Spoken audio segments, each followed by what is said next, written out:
لیکن ہسپتال جا کر تو ہم خود بھی پھنس جائیں گے۔ موجودہ حالات میں تو ہمارے سر پر کسی کا ہاتھ بھی نہیں ہے۔ ڈرائیور اب بھی ہچکچاہٹ کا شکار تھا۔ ہم ہسپتال نہیں جائیں گے، بس باس کو ہسپتال کے سامنے ڈال کر خود نکل جائیں گے۔ قسمت اچھی ہوئی تو ہسپتال والے رحم کھا کر اس کا ٹریٹمنٹ کر دیں گے۔ ہم ان حالات میں اس سے زیادہ کچھ نہیں کر سکتے۔ میرو خود تناؤ کا شکار تھا، لیکن وہ یہ بالکل صحیح کہہ رہا تھا کہ ان حالات میں اس کے بس میں اس سے زیادہ کچھ بھی نہیں تھا۔ عرفان اللہ کی چھپر چھاؤں سے نکلنے کے بعد وہ پہلے ہی بے آسرا ہو گئے تھے، اور اب یہ بھی نہیں پتا تھا کہ کتنے ساتھی زندہ ہیں اور کتنے مارے جا چکے ہیں۔ زندہ بچ جانے والوں میں سے کچھ ادھر ادھر بکھر جاتے اور کچھ پولیس کے ہتھے چڑھ جاتے۔ پولیس کے ہتھے چڑھ جانے والے خطرہ ثابت ہو سکتے تھے کہ ان کے ذریعے بچے کھچے ٹھکانے بھی پولیس کی نظر میں آ جاتے، اس لیے بہتر یہی تھا کہ پہلے اپنی بقا کی فکر کی جاتی۔ اس روٹ پر کوئی سرکاری ہسپتال تو نہیں پڑے گا؟ ہاں، ایک پرائیویٹ ہسپتال ہے۔ کیا وہاں گاڑی روک لوں؟ ڈرائیور نے پوچھا۔ روک لینا، جب قسمت کو ہی آزمانا ہے تو کیا سرکاری کیا پرائیویٹ۔ میرو نے ایک آہ سی بھری اور بازل کے چہرے پر نظر ڈالی۔ جس زخم نے اس کے چہرے کو اتنا بھیانک بنا دیا تھا وہ اس کی نوعیت نہیں سمجھ سکا تھا۔ رخسار اور جبڑے کی ہڈی اس طرح چھدی ہوئی تھی جیسے کوئی گولی آر پار ہو گئی ہو، لیکن گولی کے زخم کی طرح متاثرہ حصوں سے خون نہیں بہہ رہا تھا اور جلنے جیسے آثار تھے۔ اس کی زندگی ہتھیاروں کے ساتھ گزری تھی، لیکن اس نے کبھی ایسا کوئی ہتھیار نہیں دیکھا تھا جس کا زخم اس نوعیت کا ہو۔ ہاں، لیزر گن وغیرہ کے بارے میں سنا ضرور تھا، اور اس زخم کو دیکھ کر یہی سوچ رہا تھا کہ بازل پر ایسا ہی کوئی ہتھیار استعمال کیا گیا ہے۔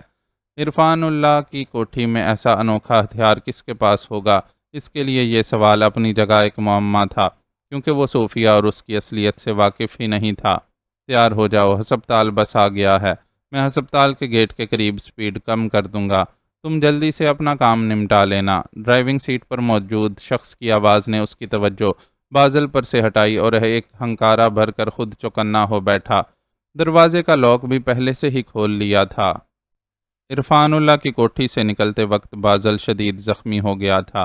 اس کے ساتھی اسے کسی ہسپتال کے گیٹ پر چھوڑنا چاہتے تھے۔ اتنے میں انہیں ایک ہسپتال نظر آ گیا۔ 3، 2، 1۔ ڈرائیور نے الٹی گنتی گنی۔ گاڑی کی رفتار اتنی کم ہو گئی تھی کہ لگتا تھا کہ رکنے لگی ہو، لیکن وہ رکی نہیں، اور ہسپتال کے گیٹ پر تعینات چوکیدار نے بس اتنا دیکھا کہ گاڑی کا پچھلا دروازہ کھلا، اس میں سے کسی کو باہر دھکیلا گیا اور رکتی ہوئی گاڑی یکدم ہی رفتار پکڑ کر تیزی سے آگے نکل گئی۔ چوکیدار بھلا کیسے جان سکتا تھا کہ جس شخص کو ہسپتال کے گیٹ پر بے دردی سے دھکیل کر بے یار و مددگار چھوڑا گیا ہے وہ کبھی ان دھکیلنے والوں کا انداتا ہوا کرتا تھا، اور وہ پالتو کتوں کی طرح اس کے قدموں میں لوٹا کرتے تھے۔ وہ یہ بھی نہیں جان سکتا تھا کہ محض اپنی اذیت پسندی کی تسکین کے لیے انسانوں کو درد کی انتہا سے گزارنے والا آج خود وقت کے بھاری پہیے تلے روندا گیا ہے، اور اس پہیے نے آگے اسے مزید روندنا ہے۔ دو اچھے دوست، دو پیاری ہستیاں بیک وقت بند دروازوں کے پیچھے زندگی اور موت کی جنگ لڑ رہے تھے، اور وہ دیوار کے سہارے بے بس سا کھڑا تھا۔ اسے رہ رہ کر کبھی ان کے ہنستے مسکراتے چہرے یاد آتے تھے، تو کبھی وہ احسانات جو کچھ بھی جتائے بنا وہ اس پر کرتے چلے گئے تھے۔ شوخ اور باتونی بشرا، ہنستے مسکراتے خطروں میں کود جانے والا وکاس، یہ دونوں وہ کردار تھے جو بالکل اچانک ہی اس کی زندگی میں وارد ہوئے تھے اور اپنی جگہ بناتے چلے گئے تھے۔ اسے وہ دن اچھی طرح یاد تھا جب حنین کے گھر دعوت کھا کر واپس آتے ہوئے اس نے سلطان اور کامی کے نرگے میں گھری بشرا کو دیکھا تھا، اور انجام کی پرواہ کیے بغیر اس کی مدد کے لیے کود پڑا تھا۔ اس کے اس احسان کا بدلہ بشرا نے یوں دیا تھا کہ اپنے ماں باپ، گھر، عزت اور حسن سب کچھ گنوا دینے کے باوجود کبھی پیچھے نہیں ہٹی تھی۔ اس نے تو یہ تک نہیں جتایا تھا کہ وہ اس سے محبت کر بیٹھی ہے، اور اس محبت میں اپنا سب کچھ دان کر اب اس کی جوابی محبت کی حقدار ہے۔ ایسے ہی وکی اس سے بالکل اچانک آشیانہ آزادی میں ٹکرایا تھا۔ وہ اس پرانی متروک حویلی میں ڈاکوؤں کی قید سے فرار ہو رہا تھا۔ اس کے ساتھ سجل اور معظم شاہ بھی تھے۔ بندروں کی پھرتی سے درخت اور دیواروں پر چڑھنے اترنے والی وکی کی بائک پر اس نے معظم اور سجل کو اس قید خانے سے فرار کروا دیا تھا، لیکن خود پھنس گیا تھا۔ ڈاکوؤں نے اس کا عرفان اللہ اور یزدانی سے سودا کر لیا تھا، اور جب وہ زخمی حالت میں وہاں ایک قید خانے میں پڑا تھا تو تب وکی بالکل اچانک نجات دہندہ بن کر وہاں پہنچ گیا تھا۔ اس نے نہ صرف اسے قید خانے سے رہائی دلوائی تھی، بلکہ اپنے پاس پناہ بھی فراہم کی تھی۔ اپنے اس ابتدائی تعاون کے بعد بھی وہ جب جب ضرورت پڑی تھی اس کا ساتھ دیتا رہا تھا، اور اس کا سب سے بڑا تعاون تو یہ تھا کہ اس نے علینا کو اپنی زندگی کا ساتھی بنانے کے بعد علینا سمیت اس کے پورے خاندان کی حفاظت کو اپنی ذمہ داری بنا لیا تھا۔ یہ وکی ہی تھا جس کی وجہ سے آج وہ لوگ لالا عیسیٰ کی چھپر چھاؤں میں زمانے کے سرد و گرم سے محفوظ ایک بہتر زندگی گزار رہے تھے، اور وہ خود ان کی فکر سے آزاد ہو گیا تھا۔ خود کو ایسی بے فکری دینے والا آج موت و زیست کی کشمکش میں مبتلا ایک ایسے بند دروازے کے پیچھے موجود تھا جس کے بارے میں وہ نہیں جانتا تھا کہ دروازہ کھلے گا تو اسے کون سی خبر سننے کو ملے گی۔ اس کا ذہن کسی بری خبر کو سننے کے لیے تیار نہیں تھا۔ جب بھی دل میں کوئی اندیشہ جاگتا تھا دھڑکنیں رک جاتی تھیں اور دم گھٹنے لگتا تھا۔ اب بھی گھٹن اتنی بڑی کہ اسے لگا کہ وہ سانس نہیں لے پا رہا ہے۔ کھلی ہوا میں سانس لینے کی خواہش اسے ہسپتال سے باہر لے آئی۔ اس کثیر المنزلہ نجی ہسپتال میں کسی لان وغیرہ کی گنجائش نہیں تھی، اور ہسپتال کی بند عمارت کا دروازہ پار کر کے آدمی سیدھا سڑک پر آ جاتا تھا۔ وہ باہر نکلا تو رات دم توڑ رہی تھی اور صبح کا اجالا پھیلنے کو ہی تھا۔ ہسپتال کے مرکزی دروازے پر جلتی بتیاں اس ملگے سے ماحول کو مکمل روشن کرنے میں ناکام تھیں، لیکن ایسا بھی نہیں تھا کہ ماحول غیر واضح ہو۔ اس نے ابھی اپنا پہلا قدم ہی دروازے سے باہر رکھا تھا کہ کسی گاڑی کے انجن کی آواز سنائی دی۔ اس نے نظر اٹھا کر آواز کی سمت دیکھا تو آنکھوں کے سامنے کوندا لپکنے کی تیزی سے ایک منظر نظروں کے سامنے سے گزر گیا۔ آنے والی گاڑی کا دروازہ کھلا، اس میں سے کسی کو باہر دھکیلا گیا اور دروازہ بند ہوتے ہوئے گاڑی تیزی سے آگے بھی نکل گئی۔ باہر ڈیوٹی پر تعینات گارڈ کے بعد وہ دوسرا شخص تھا جو اس طرف دوڑا۔ لگتا ہے گولی لگی ہے، خون بہت زیادہ بہہ رہا ہے۔ وہ قریب پہنچا تو ایک گارڈ دوسرے سے کہہ رہا تھا، لیکن ہم اس کا کریں کیا؟ وہ کمبخت تو ایسے ہسپتال کے سامنے پھینک گئے ہیں جیسے یہاں علاج کروانے کے لیے ان کا باپ بیٹھا ہے۔ دوسرا گارڈ تھوڑا جھنجھلایا ہوا تھا۔ یہ تو تم ٹھیک کہہ رہے ہو، یہاں تو ایڈوانس میں پیسے جمع کروائے بغیر مریض کو ہاتھ بھی نہیں لگاتے۔ ایسے لاوارث کو کون پوچھے گا؟ پہلے والے گارڈ کا لہجہ افسوس میں ڈوبا ہوا تھا، ساتھ ہی ساتھ وہ اوندے منہ گرے شخص کو سیدھا کرنے کی کوشش بھی کر رہا تھا۔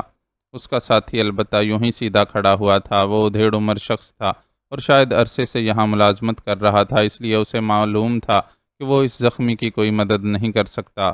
جنہوں نے مدد کرنی تھی وہ مسیحائی کی بجائے تجارت میں مصروف تھے اور صرف انہی کی زندگیاں بچانے میں دلچسپی رکھتے تھے جو زندگی کی قیمت ادا کرنے کے اہل تھے۔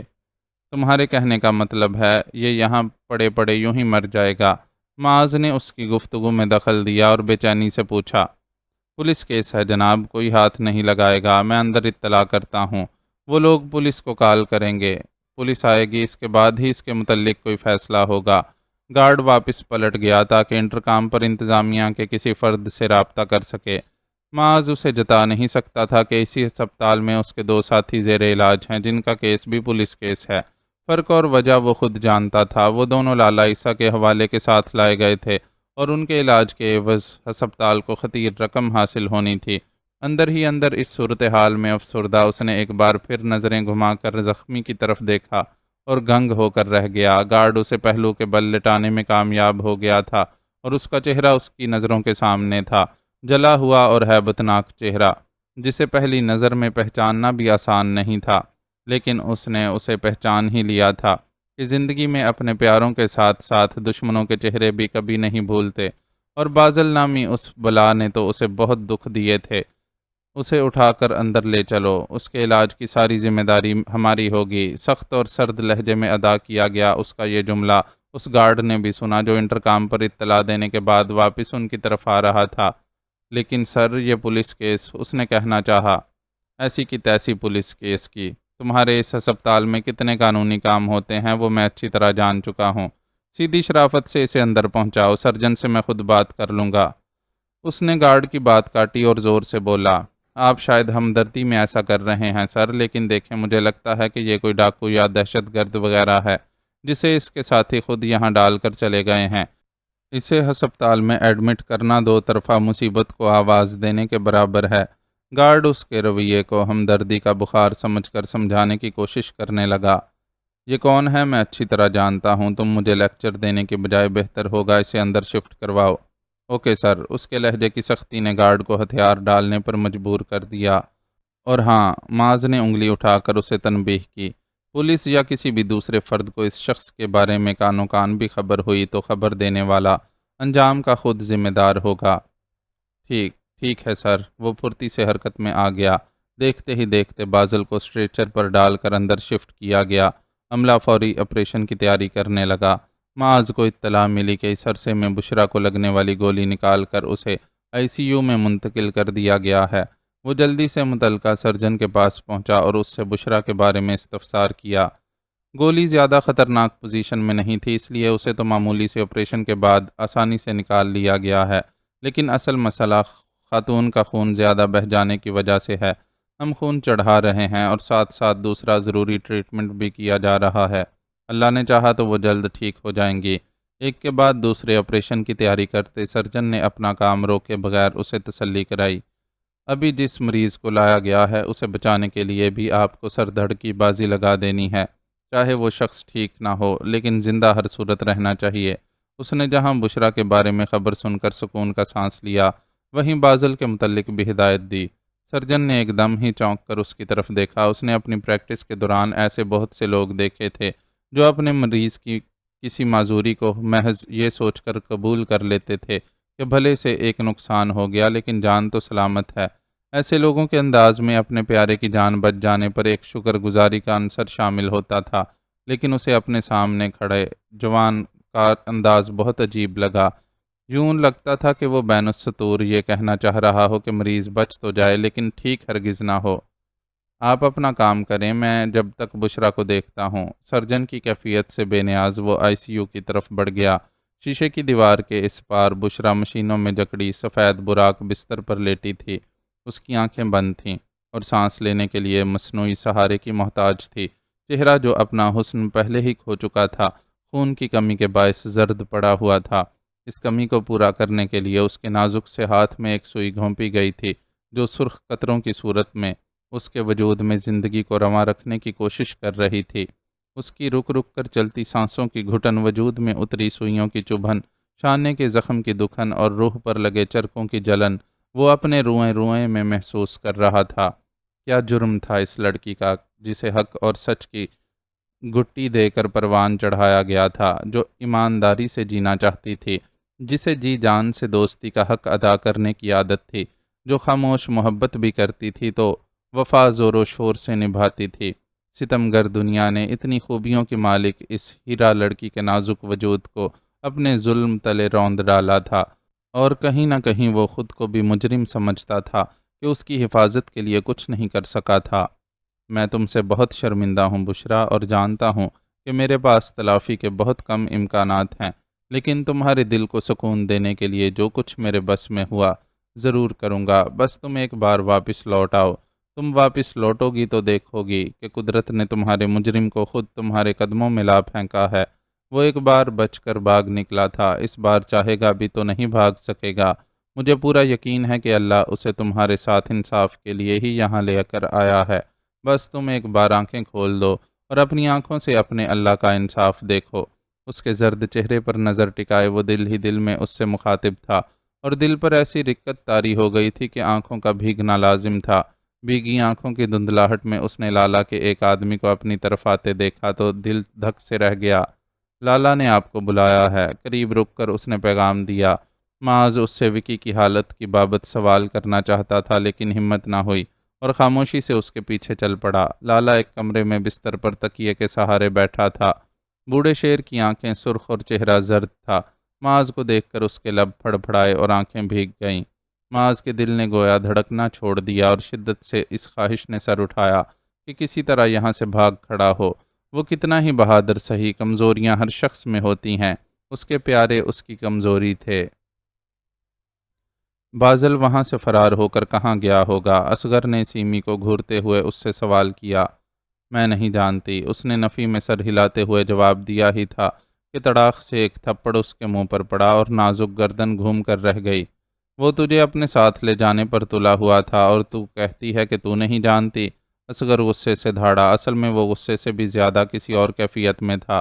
وکی اور بشرا کے زخمی وجود بار بار اس کی نظروں کے سامنے لہرا رہے تھے، اور ذہن میں ایسے اندیشوں کو جنم دے رہے تھے جن کو وہ ہر صورت جھٹک دینا چاہتا تھا۔ میں سچ مچ نہیں جانتی، وہ صرف میرا کسٹمر ہے، میرا اس کے معاملات سے کوئی لینا دینا نہیں ہے۔ سیمی کے لہجے میں تکلیف اور خوف دونوں کی آمیزش تھی۔ اصغر کی غصے سے ابلتی آنکھیں اور وحشت زدہ چہرہ اسے اپنے منہ پر لگنے والے تھپڑ سے بھی زیادہ ہولناک محسوس ہو رہا تھا۔ تم جیسی بے حیا عورتوں کو سب معلوم ہوتا ہے، بازل جیسے آوارہ گردوں کی جڑوں میں بیٹھی ہوئی تم۔ اس نے سیمی کو ایک بڑی سی گالی سے نوازا۔ تم خواہ مخواہ اس کے پیچھے پڑے ہوئے ہو، یہ ٹھیک کہہ رہی ہے کہ اسے بازل کے بارے میں کچھ نہیں معلوم۔ بازل آوارہ ضرور ہے لیکن اس کی فطرت میں کسی عورت پر بھروسہ کرنا شامل نہیں ہے۔ وہ عورت کو کسی کھلونے سے زیادہ اہمیت نہیں دیتا۔ وہیں موجود نظر حسین اس تماشے پر مزید خاموش نہ رہ سکا اور اصغر کو ٹوکا۔ ٹھیک ہے، اسے نہیں معلوم، پر تو اس کا مینیجر تھا نا سالے، تو بتا کہ بازل وہاں سے بھاگ کر کس بل میں جا کر چھپا ہوگا۔ نظر کی مداخلت پر اصغر اس پر الٹ پڑا۔ میں کیسے بتا سکتا ہوں، میں تو اتنی دیر سے تمہاری قید میں ہوں۔ نظر اس کے انداز پر گھبرا گیا۔ حقیقتاً اس وقت اصغر کی ذہنی کیفیت معمول پر نہیں تھی۔ وہ خود کو لالا کا سامنا کرنے کے لائق نہیں پا رہا تھا کہ اگر اس نے پوچھ لیا کہ اصغر تیری موجودگی میں میرا لاڈلا کیسے اس حال کو پہنچا تو اسے کیا جواب دے گا۔ اصغر بھائی، آپ میرے ساتھ آؤ۔ جارو جو اتنی دیر سے خاموشی سے سارا تماشا دیکھ رہا تھا اس کے شانے پر ہاتھ رکھ کر نرمی سے بولا تو اصغر نے چونک کر اس کی طرف دیکھا۔ پلیز، جارو نے اس سے اصرار کیا تو وہ مزید مزاحمت نہیں کر سکا اور اس کے ساتھ دوسرے کمرے میں آ گیا۔ جارو نے ایک گلاس میں ٹھنڈا پانی بھر کر اسے پیش کیا جسے اس نے ایک لمحے تذبذب سے دیکھا، پھر گٹا گٹ سارا پانی پی کر یوں صوفے کی پشت سے سر ٹکایا جیسے میلوں دوڑ لگا کر وہاں پہنچا ہو۔ سب ٹھیک ہو جائے گا، جارو نے ہمدردی سے اسے تسلی دی۔ خدا جانے ہوگا کہ نہیں، ابھی تک تو خیر کوئی خبر نہیں آئی۔ وہ سخت عذاب زدہ ہو رہا تھا۔ انشاءاللہ آ جائے گی، جارو نے ایک بار پھر اسے تسلی دی۔ تمہیں یقین ہے؟ وہ کسی بچے کی طرح مچلا۔ مجھے رب سے امید ہے۔ جس مقام پر آ کر آدمی بالکل بے بس ہو جائے وہاں رب سے امید باندھ کر دعا کے لیے ہاتھ اٹھا لینے کے سوا کوئی چارہ نہیں رہتا۔ جارو نے متانت سے اسے جواب دیا۔ میرا رواں رواں دعا کر رہا ہے۔ اصغر کی آنکھوں کے گوشے بھیگے۔ صرف دعا نہیں، ہمت اور سمجھداری سے بھی کام لینا ہوگا۔ تم کوئی عام سی زندگی گزارنے والے انسان نہیں ہو جسے مشکل حالات کا سامنا کرنے کی عادت نہ ہو۔ مشکلات، حادثات، اموات سب کا دلیری سے سامنا کیا ہوگا تم نے۔ اس وقت پہلے سے کہیں زیادہ ہمت اور دلیری کی ضرورت ہے تاکہ ایسے وقت میں جب کہ لالا کے حواس پوری طرح اس کا ساتھ نہ دے رہے ہیں تم اس کو سہارا دے سکو۔ کشمیر میں نے سخت سے سخت وقت دیکھا ہے لیکن ہمیشہ اس اصول پر کاربند رہا ہوں کہ بہترین کی امید رکھو اور بدترین کے لیے تیار رہو۔ میں تمہیں امید چھوڑنے کا نہیں کہہ رہا لیکن خود کو بدترین کے لیے بھی تیار رکھو، کیونکہ یہ طے ہے کہ کچھ بھی ہو گزرے دنیا کے معاملات رکتے نہیں ہیں اور ہمیں خود کو گھسیٹ گھساٹ کر ان معاملات و معمولات میں شامل کرنا پڑتا ہے۔ جارو ایک طرف اسے حوصلہ دے رہا تھا تو دوسری طرف تلخ حقائق سے آگاہ کر کے کسی برے وقت کے لیے ذہنی طور پر تیار کرنے کی کوشش بھی کر رہا تھا۔ ہو سکتا ہے میری یہ اتنی لمبی تقریر تم پر گراں گزر رہی ہو لیکن میں یہ سب کہنے پر مجبور ہوں دوست، ان حالات میں کچھ لوگ تو ایسے ہونے چاہیے جو اپنے ہوش و حواس میں ہوں، ورنہ سب کچھ بکھر کر رہ جائے گا۔ وہ اب اصغر کے برابر میں ہی بیٹھ گیا تھا اور بہت دل سوزی سے کہہ رہا تھا۔ کون سالا برا مان رہا ہے تمہاری باتوں کا؟ تم سب ٹھیک کہہ رہے ہو۔ واقعی اپن کو حوصلہ پکڑنا ہوگا۔ بات اصغر کی سمجھ میں آ گئی۔ بس تو پھر اٹھو اور معاملات دیکھنا شروع کرو۔ میرے سامنے معاذ نے کسی کرنل صاحب کو کال کر کے یزدانی ہاؤسنگ اسکیم میں موجود اسلحے کے متعلق آگاہ کیا تھا۔ ذرا اپنے آدمیوں سے معلومات تو لو کہ وہاں کوئی ایکشن شروع ہوا یا نہیں۔ جارو نے اس کی پیٹھ تھپکی اور کام پر بھی لگایا۔ ٹھیک ہے، میں معلوم کرتا ہوں۔ اصغر نے فوراً جیب سے موبائل نکالا اور سکرین روشن ہوتے ہی چونک پڑا۔ جن آدمیوں کو وہاں چھوڑ کر آیا تھا ان کی پچھلے 15 منٹ میں کئی مسڈ کالز موجود تھیں۔ پتہ نہیں کیسے اس کا موبائل سائلنٹ پر چلا گیا تھا کہ خبر ہی نہیں ہوئی تھی۔ ہاں بول، کیا بات ہے؟ اس نے جھٹ سے ایک کا نمبر ڈائل کیا اور بے چینی سے پوچھا۔ یہاں کچھ عجیب ہو رہا ہے استاد، پتہ نہیں کہاں سے فوج ٹپک پڑی ہے اور ہر طرف پھیلی ہوئی ہے۔ ہمارے پاس یہاں سے نکلنے کی بھی گنجائش نہیں۔ ہم دونوں کب سے تم سے اور لالا سے رابطہ کرنے کی کوشش کر رہے تھے لیکن کوئی جواب بھی نہیں مل رہا تھا۔ کال ریسیو کرنے والے نے سرگوشی نما آواز میں اپنا مسئلہ بیان کیا۔ وہ کچھ خوفزدہ بھی لگ رہا تھا، کیونکہ زیادہ سے زیادہ بازل یا عرفان اللہ میں سے کسی کے آدمیوں کی آمد کا اندیشہ تھا، اور یہاں فوج ٹپک پڑی تھی۔ پریشان نہ ہو اور نہ ہی وہاں سے بھاگنے کی کوشش کر، بس چپکا بیٹھا رہ۔ اگر کوئی تم دونوں تک پہنچ جائے تو اس سے بھی کوئی پنگا نہیں لینے کا ہے، بس چپ چاپ گرفتاری دے دینا اور بول دینا کہ معاذ بھائی نے نگرانی پر بٹھایا ہوا تھا۔ اصغر دھیرے دھیرے اسے سمجھانے لگا۔ جب تسلی ہو گئی کہ بات سمجھ لی گئی ہے تو سلسلہ منقطع کر دیا اور ہسپتال میں موجود ایک ساتھی کو کال کر کے اس سے صورتحال معلوم کرنے لگا۔ آپریشن تھیٹر میں ہے اپنا لاڈلا، ڈاکٹر صاف تسلی نہیں دے رہے ہیں، بس بڑی مقدار میں خون کا انتظام کرنے کا بولا ہے۔ اپنا لالا خون دے رہا ہے اور لڑکے مزید خون کی تلاش میں نکلے ہوئے ہیں۔ کال سے فارغ ہو کر اس نے ستے ہوئے چہرے کے ساتھ جارو کو بھی صورتحال سے آگاہ کیا۔ اللہ نے چاہا تو سب اچھا ہوگا، بس تم حوصلہ پکڑے رہو۔ جارو نے اس کی ہمت بندھائی۔ یہ نظر اور سیمی کا کیا کرنا ہے؟ کیا یہ کسی کام کے بھی ہیں یا نہیں؟ اس نے ایک بار پھر کچھ جھنجھلاہٹ کا مظاہرہ کیا۔ آج رات تو رہنے دو، کل حالات دیکھ کر چھوڑ دینا۔ ان کا ذاتی کردار جو بھی ہو، ہماری ان سے کوئی لڑائی نہیں۔ جارو نے اسے سمجھایا تو وہ تفہیمی انداز میں سر ہلانے لگا، پھر کچھ سوچ کر بولا، میرے خیال میں نیوز لگا کر دیکھتے ہیں، کچھ پتہ تو چلے کہ جو ہنگامہ ہوا ہے اس کی ٹی وی پر کوئی خبر آئی ہے یا نہیں۔ ہم جب وہاں سے نکلے تو پولیس پہنچ تو چکی تھی وہاں۔ ضرور دیکھو، حالات سے باخبر رہنا بھی ضروری ہے۔ جارو نے اس کی تائید کی۔ اصغر کا فعال ہونا اس کے لیے خاصا تسلی بخش تھا۔ وہ بازل بزدل چوہوں کی طرح بھاگنا نکلتا تو آج اس کا کام تمام ہو گیا تھا۔ یوٹیوب پر اپنے مطلب کا کوئی نیوز چینل سرچ کرتے ہوئے اس نے بازل کے نام کے ساتھ ایک بڑی سی گالی ٹانک کر بڑبڑانے کے انداز میں کہا، پھر کچھ جوش سے بولا، خیر بکرے کی ماں آخر کب تک خیر منائے گی؟ ایک دن تو سالہ چھری تلے آئے گا، پھر دیکھنا کیسے ٹکڑے ٹکڑے کرتا ہوں میں اس کے۔ ہر جملے میں گالی ٹانکنا اس کی عادت ثانیہ تھی، اور یہاں تو بات بھی بازل کی ہو رہی تھی، جس کے لیے نفرت کے سوا کوئی جذبہ محسوس ہی نہیں کیا جا سکتا تھا۔ ابے یہ کیا؟ ایک نیوز چینل پر کلک کرتے ہی اس پر چلتی بریکنگ نیوز پر اس کا منہ کھلے کا کھلا رہ گیا۔ مشہور سماجی رہنما اور سیاستدان عرفان اللہ صاحب پر ان کی رہائش گاہ پر قاتلانہ حملہ۔ عرفان اللہ صاحب کو قریبی ہسپتال شفٹ کر دیا گیا ہے، جہاں ان کی حالت نازک بتائی جا رہی ہے۔ نیوز اینکر حسب تربیت ہجانی انداز میں خبر نشر کر رہی تھی۔ جارو بھی اصغر کی طرف ذرا سا جھک کر خبر سننے لگا۔ کچھ دیر میں ان کے سامنے جو تفصیلات آئیں، ان کے مطابق عرفان اللہ رات گئے تک کچھ ضروری امور نمٹانے کے لیے جاگتا رہا۔ مدد کے لیے سیکرٹری بھی وہیں موجود تھی۔ سیکرٹری نے بتایا کہ عرفان اللہ صاحب سونے کے لیے اپنی خوابگاہ میں گئے ہی تھے کہ اس نے ان کے کمرے سے گولی چلنے کی آواز سنی۔ وہ دوڑ کر ان کی خوابگاہ کی طرف گئی تو دیکھا کہ ان کا بازل نامی خاص ملازم ہتھیار بدست دروازے سے باہر نکل رہا ہے، اور اس کے تیور جارحانہ ہیں۔ وہ ڈر کر رک گئی، اور بازل کے جانے کے بعد خوابگاہ میں داخل ہوئی تو دیکھا کہ عرفان اللہ صاحب خون میں لت پت بستر پر پڑے ہیں۔ وہ فوری طور پر کسی کو مدد کے لیے بھی نہیں بلا سکی کہ وہاں شدید فائرنگ ہو رہی تھی۔ فائرنگ رکی اور پولیس آئی تو عرفان اللہ کو ہسپتال منتقل کیا گیا، جہاں خون کے زیادہ اخراج کی وجہ سے ان کی حالت نازک بتائی جا رہی ہے۔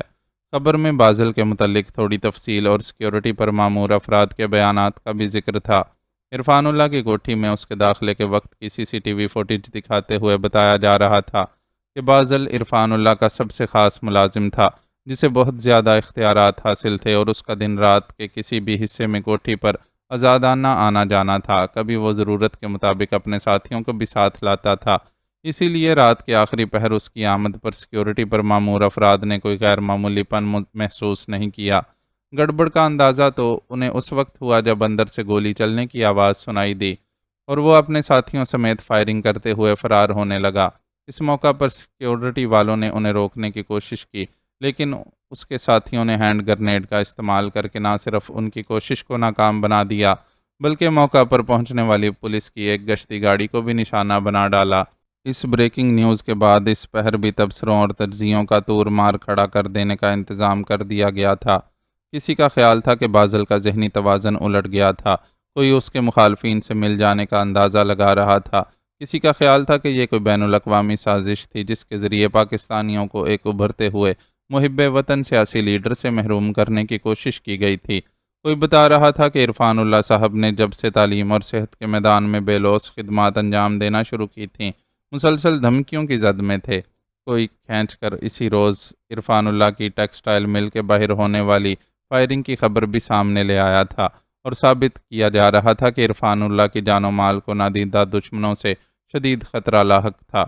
ایک بندے نے تو حد ہی کر دی تھی، اور بیرون ملک زیر علاج سلطان کی حالت کی ذمہ داری بھی ان دشمنوں کے سر ڈال دی تھی جنہوں نے عرفان اللہ کو توڑنے کے لیے ان کے اکلوتے بیٹے کو بھی نہیں بخشا تھا۔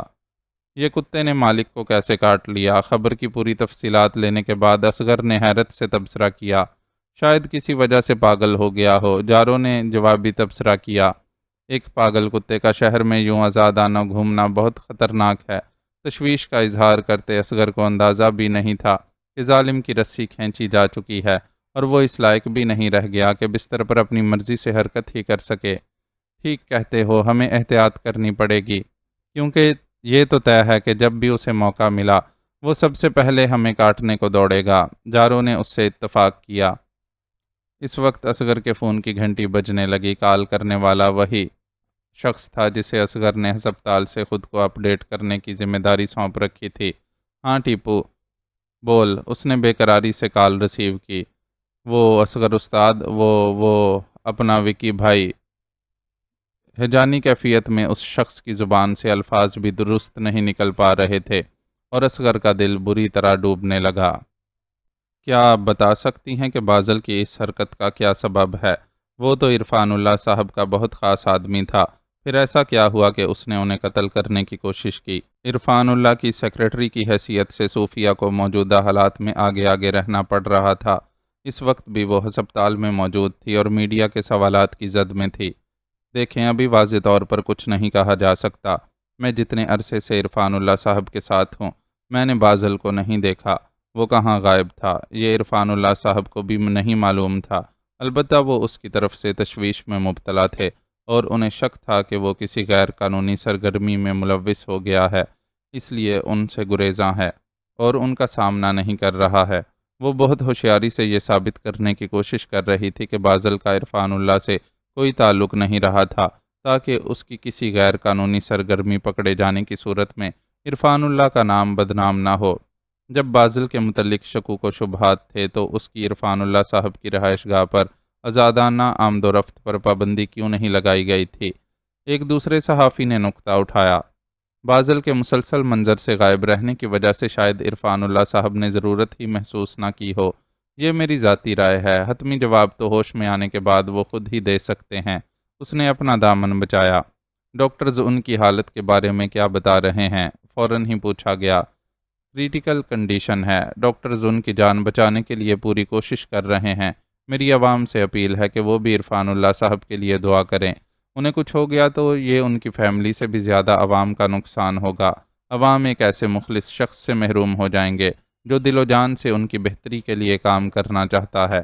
اس نے جذباتی ہونے کی اتنی اچھی اداکاری کی کہ آنکھوں میں آنسو تک بھر لائی۔ کیا ان کی فیملی کو اس حادثے کی خبر دی گئی ہے؟ صحافی ایک کے بعد ایک سوال کرنے کے لیے چوکس تھے۔ فی الحال ان سے رابطہ نہیں کیا گیا ہے۔ آپ جانتے ہیں کہ عرفان اللہ صاحب کے صاحبزادے سلطان صاحب کی اپنی کنڈیشن بہت خراب ہے، اور وہ علاج کے لیے والدہ کے ساتھ بیرون ملک مقیم ہیں۔ اگر عرفان اللہ صاحب کی حالت سٹیبل ہو جاتی ہے تو ہماری کوشش ہوگی کہ ان کی مسز یہاں واپس آنے کی بجائے بیٹے کے پاس ہی رہیں۔ یہاں عرفان اللہ صاحب کے بہت سے جانثار ہیں جو ان کی ہر طرح کی خدمت کر سکتے ہیں۔ آپ اب بھی دیکھ سکتے ہیں کہ اس وقت بھی کتنے لوگ ان کی خیریت معلوم کرنے کے لیے جمع ہو چکے ہیں اور خون کے عطیات بھی دے رہے ہیں۔ اس نے ہسپتال میں جمع ہو جانے والے ان لوگوں کی طرف اشارہ کیا جن میں سے بیشتر کو پارٹی ورکرز کے ذریعے متحرک کر کے وہاں لایا گیا تھا۔ کیا یہ کسی مخالف سیاستدان کی طرف سے کی جانے والی سازش ہو سکتی ہے؟ وہاں آگ لگا کر تماشا دیکھنے والوں کی بھی کمی نہیں تھی۔ عرفان اللہ صاحب کی تیزی سے بڑھتی ہوئی عوامی مقبولیت ان کے مخالفین سے ہضم تو نہیں ہو رہی ہے، خصوصاً ایسے لوگ زیادہ جالس ہیں جن کی برسوں کی سیاست عرفان اللہ صاحب کے سامنے پانی بھر رہی ہے۔ لیکن آپ خود بتائیں کہ عوام کس شخص کو زیادہ چاہیں گے؟ اسے جو اپنے اکلوتے بیٹے کی سیریس حالت کے باوجود اس کے ساتھ باہر جانے کے بجائے یہاں عوام کے دکھ درد بانٹنے کے لیے بیٹھا ہوا ہے، یا اسے جس کی اولاد ملک کی بدنامی کا سبب بنی ہے اور جسے ایسی اولاد کے غم میں عوام بھول گئے ہیں، اس نے ایک نیا شوشہ چھوڑا۔ آپ کا اشارہ کہیں پیر صداقت شاہ کی طرف تو نہیں ہے؟ میں نے کسی کا نام نہیں لیا، لیکن عقل آپ بھی رکھتے ہیں اور عوام بھی، اس نے بڑا ڈپلومیٹک سا جواب دیا۔ کوٹھی پر پھینکے گئے ہینڈ گرنیڈ سے ہونے والے مالی اور جانی نقصان کے بارے میں کچھ بتائیے۔ نقصان تو خاصا ہوا ہے، کوٹھی کی انٹرنس بالکل تباہ ہو گئی ہے، لیکن زیادہ افسوس زد میں آنے والوں کے لیے ہے۔ ایک شخص موقع پر ہی ہلاک ہو گیا ہے، جبکہ 2 شدید زخمی ہیں۔ پولیس والے بھی نشانہ بنے ہیں، لیکن ان کے بارے میں میرے پاس تفصیل نہیں ہے۔ سنا ہے بازل کے عرفان اللہ صاحب سے کچھ نہایت ذاتی نوعیت کے ایشوز چل رہے تھے۔ بازل کے ان سے چند مطالبات تھے جنہیں ماننے میں انہیں تعمل تھا۔ یہ سوال اب تک خاموشی سے سب کے سوالات سنتے طاہر بیگ نے کیا تھا۔ عرفان اللہ کے ملازمین میں سے ایک شخص اس کا دور پرے کا رشتہ دار تھا۔ رشتہ داری ایسی نہیں تھی کہ وہ شخص اس کی مروت میں طاہر کے لیے کام کرنے لگتا، لیکن ماضی میں طاہر اس پر ایک احسان کر چکا تھا۔ اس شخص کی چھوٹی بہن فیس بک دوستی کے ذریعے ایک فراڈیے کے ہتھے چڑھ گئی تھی اور اسے اپنی ذاتی تصاویر بھیجنے کی حماقت کر بیٹھی تھی۔ ان تصاویر کے ذریعے اس نے لڑکی کو بلیک میل کرنا شروع کیا تو وہ بہت پریشان ہوئی، لیکن اچھی بات یہ ہوئی کہ اس نے مزید حماقت کرنے کی غلطی نہیں کی اور ماں کو اعتماد میں لے لیا۔ ماں نے بیٹی کو سخت سنائی، لیکن معاملہ گھر کے واحد مرد یعنی اپنے بیٹے کے علم میں لے آئی۔ وہ ایک کم پڑھا لکھا اور نسبتاً سادہ آدمی تھا، لیکن مسئلہ تو حل کرنا تھا۔ طاہر کے کرائم رپورٹر ہونے کی وجہ سے اس امید پر اس سے ملا کہ وہ مسئلہ حل کرنے میں اس کی مدد کرے گا۔ طاہر نے اسے مایوس نہیں کیا اور سائبر کرائم سیل کے ذریعے اس لڑکے تک پہنچ کر سارا معاملہ سیدھا کر دیا۔ اس واقعے کے بعد سے وہ شخص گویا اس کا مرید بن گیا تھا اور اکثر طاہر سے کہتا تھا کہ اس کے لائق کوئی خدمت ہے تو ضرور بتایا جائے۔ طاہر ہر بار مسکرا کر رہ جاتا تھا، اس کے ذہن میں دور دور تک اپنے احسان کا بدلہ لینے کا خیال نہیں تھا۔ لیکن جب عرفان اللہ کی طرف سے شک میں مبتلا ہوا تو آخرکار اس شخص کو استعمال کرنے کا فیصلہ کر لیا۔ احسان کے بدلے نہیں، بلکہ یہ سوچ کر کے ملک و قوم کے مفاد میں یہ کام کر کے وہ شخص بھی اپنے حصے کا فرض ادا کرے گا۔ مجھے نہیں پتا کہ آپ کی معلومات کا ذریعہ کیا ہے، لیکن یہ خیال ہی احمقانہ ہے کہ کسی ملازم کے ساتھ نہایت ذاتی نوعیت کے ایشوز ہوں۔ صوفیہ نے اس کی طرف ایک تیکھی نظر ڈالی اور طنزیہ لہجے میں جواب دیتے ہوئے مزید بولی، بازل ایک ملازم تھا جسے اس کی خدمات کے بدلے بہترین تنخواہ اور مراد دی جاتی تھیں۔ اعتبار اور اعتماد کی وجہ سے دوسرے ملازمین اور ورکرز کے مقابلے میں آزادی بھی زیادہ حاصل تھی، لیکن اس کا مطلب یہ تو نہیں کہ اس کے اور عرفان اللہ صاحب کے درمیان کچھ نہایت ذاتی نوعیت کے ایشوز ہو سکتے تھے۔ یہ ناممکن بھی نہیں۔ آخر بازل کی والدہ میڈم تاجور عرفان اللہ صاحب کے دوستوں کے حلقے میں شامل ہیں۔ طاہر پر اس کے لہجے کا اثر نہیں ہوا اور ایک ایسی بات کہی جس پر سب کو سانپ سونگھ گیا۔ تاجور عرف تاج بھائی اور عرفان اللہ کے خصوصی تعلقات کی اڑتی خبر میڈیا کے سارے ہی لوگوں کو تھی، لیکن یوں سرعام اس پر بات کرنے کی کسی کی جرت نہیں ہو سکی تھی۔ آپ عجیب گھٹیا باتیں کر رہے ہیں ایسے موقع پر جبکہ عرفان اللہ صاحب کی حالت خطرے میں ہے۔ بجائے ان کے لیے دعائیں کرنے کے آپ ان پر الزام تراشیاں کر رہے ہیں۔ اس بار صوفیہ بھڑک اٹھی۔ میں ایسا کچھ نہیں کر رہا ہوں، میں صرف اس سبب کو کھوج رہا ہوں جو بازل جیسے وفادار کو بغاوت پر مائل کر گیا۔ اس نے صوفیہ کے لہجے سے مروب ہوئے بغیر اپنی بات جاری رکھی۔ مس صوفیہ ٹھیک کہہ رہی ہیں طاہر صاحب، آپ کو اس موقع پر ایسی باتیں نہیں کرنی چاہیے۔ اب وقت آ گیا تھا کہ عرفان اللہ کا دم بھرنے والے لفافہ صحافی میدان میں اتر آئیں۔ بالکل، کمزوریاں سب میں ہوتی ہیں، کسی کی کمزوریوں کو بیچ چوراہے پر وہ بھی ایسے نازک وقت میں چھیڑنا اخلاق سے گری ہوئی حرکت ہے۔ ایک اور اخلاقیات کے علمبردار نے اسے شرمندہ کرنا چاہا۔ میں نے سنا ہے کہ جب بازل موقع واردات سے فرار ہوا تھا تو اس کا چہرہ شدید زخمی تھا۔ کیا آپ اس بارے میں کچھ بتا سکتی ہیں؟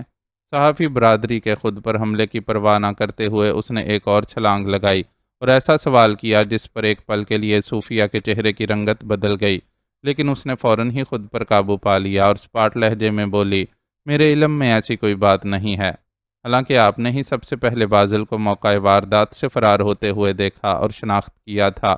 طاہر نے بھی اس بار طنز کرنے میں حرج نہ جانا۔ میں اس وقت گھبرا گئی تھی، صوفیہ نے صفائی پیش کی۔ ایسا ہونا بھی چاہیے تھا، ایک ملٹی نیشنل کمپنی کے ایئر کنڈیشنڈ روم میں بیٹھ کر جاب کرنے والی لڑکی اچانک ایک متحرک سیاستدان کے ساتھ نتھی ہو جائے تو اس کے لیے ہینڈل کرنا مشکل ہو جاتا ہے۔ ویسے آپ بتائیں گی کہ آپ نے اپنی ملازمت کیوں تبدیل کی؟ اس نے صوفیہ کی آنکھوں میں آنکھیں ڈال کر سوال کیا۔ سمجھ تو صوفیہ پہلے ہی گئی تھی، لیکن اب مکمل یقین ہو گیا تھا کہ اس صحافی کو بہت سی اندر کی خبریں معلوم ہیں۔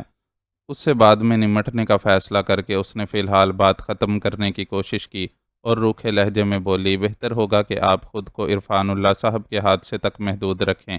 میرے ذاتی معاملات میں دخل دینے کا آپ کو کوئی حق نہیں ہے۔ طاہر کو تنبیہ کرنے کے بعد اس نے اپنا لہجہ بدلا اور باقی لوگوں کی طرف رخ کرتے ہوئے بولی، فی الحال آپ لوگ مجھے اجازت دیجیے، جیسے ہی عرفان اللہ صاحب کے بارے میں کوئی نئی بات معلوم ہوئی میں آپ لوگوں کو ضرور اپڈیٹ کروں گی۔ اور ہاں، میری میڈیا کے ذریعے عوام سے اپیل ہے کہ عرفان اللہ صاحب کے لیے دعا کرنے کے ساتھ ساتھ ارد گرد سے بھی ہوشیار رہیں۔ بازل فرار ہونے کے بعد ہمارے ہی آس پاس کہیں چھپا ہوگا، اسے گرفتار کروانے میں مدد کریں تاکہ اسے اس کے جرم کی قرار واقعی سزا مل سکے۔ میں یقین دلاتی ہوں کہ اطلاع دینے والے شخص کا نام ہر صورت صیغہ راز میں رکھا جائے گا اور اسے بھاری انعام بھی ملے گا۔ اس اعلان کے بعد اس نے 2 فون نمبر بھی بتائے جن پر اطلاع دی جا سکتی تھی۔ جس وقت وہ یہ سب کہہ رہی تھی، تاجور صحافیوں کے پیچھے آ کھڑی ہوئی تھی۔ سادہ سے لباس میں بغیر میک اپ والی میڈم تاجور کو لوگوں نے پہلی بار دیکھا تھا۔ صوفیہ کے اعلان کے بعد اس نے اپنے قدموں کو حرکت دی تو لوگوں نے دائیں بائیں کھسک کر اسے آگے بڑھنے کا راستہ دے دیا۔ وہ عین صوفیہ کے مقابل جا کھڑی ہوئی اور اس کی آنکھوں میں آنکھیں ڈال کر بولی، تم میرے بیٹے کے ساتھ ایسا نہیں کر سکتی۔ وہ کسی کا قاتل نہیں ہے، اس نے کسی پر حملہ نہیں کیا، وہ صرف اپنے حق کے لیے لڑ رہا تھا۔ وہ بے قصور ہے تو آپ اسے قانون کے سامنے پیش کریں اور اسے کہیں کہ وہ عدالت میں خود کو بے گناہ ثابت کرے۔ صوفیہ نے اس کی باقی باتوں کو نظر انداز کر کے پہلی بات کو پکڑا، میں نہیں جانتی کہ وہ کہاں ہے، لیکن جب بھی وہ مجھ سے ملا میں اس سے کہوں گی کہ کسی سے ڈرنے کی ضرورت نہیں ہے۔ ساری زندگی عرفان اللہ کی سائیڈ پر کھڑی ہو کر میں نے اسے چپ رہنے پر مجبور رکھا، لیکن اب ایک ماں اپنے بیٹے کے ساتھ کھڑی ہوگی اور لوگوں کو بتائے گی کہ بھیڑ کی کھال میں پھرنے والے بھیڑیے کی حقیقت کیا ہے۔ وہ جو کچھ کہہ رہی تھی، اس سے طاہر بیگ کے کچھ دیر پہلے کیے گئے سوالات ایک بار پھر لوگوں کے ذہنوں میں جاگ گئے تھے۔ مجھے تو تم بھی اسی سازشی ٹولے کا حصہ لگتی ہو جو ہر حال میں عرفان اللہ صاحب کی راہ روکنا چاہتا ہے۔ عوام کو چاہیے کہ تم جیسے سازشیوں کے چیتھڑے اڑا کر رکھ دے۔ صوفیہ کا نہایت نفرت سے دیا گیا یہ جواب محض ایک بات نہیں تھی، یہ ایک اشارہ تھا جسے عین اس کی خواہش کے مطابق موصول کیا گیا، اور ہسپتال میں جمع ہو جانے والے عرفان اللہ کے حامیوں نے یکدم ہی اشتعال انگیز نعرے بازی کے ساتھ ساتھ گالم گلوچ کا سلسلہ شروع کر دیا۔ ان کے تیور اتنے جارحانہ تھے کہ لگتا تھا کہ تاجور پر پل پڑیں گے۔ اس موقع پر اگر ہسپتال کا سیکیورٹی پر مامور عملہ اور پولیس والے حرکت میں نہ آتے تو تاجور کی بالکل خیر نہیں تھی۔ اسے مشکل سے ہجوم سے نکالا گیا اور فوراً ہی وہاں سے روانہ کر دیا گیا۔ اس سارے ہنگامے سے گزر کر صوفیہ کو بھی بہت مشکل سے موقع ملا کہ کسی جگہ سکون سے بیٹھ سکے۔ سکون کا یہ وقفہ نہایت مختصر ثابت ہوا اور ملنے والے ایک پیغام نے بے چین کر دیا۔ پیغام تھا، عرفان اللہ سے فوری دور ہو کر خود کو انڈر گراؤنڈ کر لو، کھیل بگڑ چکا ہے اور نئے کھلاڑی میدان میں اتر آئے ہیں، ہمیں خود کو ان سے بچانا ہے۔ پیغام میں یہ واضح نہیں تھا کہ کیا ہوا ہے، لیکن یہ صاف ظاہر تھا کہ اسے کیا کرنا ہے۔ اس نے فوراً ہی اپنی جگہ چھوڑ دی اور باہر آ کر ایک سینئر پارٹی ورکر سے بولی، آپ یہاں کے معاملات پر نظر رکھیں قریشی صاحب، میں فریش ہونے کچھ دیر کے لیے گھر جا رہی ہوں، جلد واپس آ جاؤں گی۔ اپنی بات کہہ کر وہ رکے بغیر تیزی سے خارجی راستے کی طرف بڑھ گئی۔ وہ پھٹ چکی تھی اور صبح کی فرحت بخش ہوا اس کے چہرے سے ٹکرا رہی تھی۔ وہ تیزی سے پارکنگ میں کھڑی اپنی گاڑی کی طرف بڑھی اور لاک کھول کر ڈرائیونگ سیٹ سنبھالی۔ گاڑی سٹارٹ کر کے ابھی اسے چلاتی ہوئی سڑک پر لائی ہی تھی کہ لوہے کا سرد لمس گردن پر محسوس ہوا اور اس لمس سے بھی زیادہ سرد لہجے میں کہا گیا، گاڑی تم چلاؤ گی لیکن منزل کا تعین میں کروں گا، میری ہدایات کے خلاف جانے کی غلطی ہرگز بھی نہ کرنا۔ صوفیہ بے بسی سے ہونٹ کاٹ کر رہ گئی، پرواز سے پہلے ہی اس کے پر کاٹ دیے گئے تھے۔ معزز ناظرین و سامعین، لائک، کمنٹس اور شیئر ضرور کریں، شکریہ۔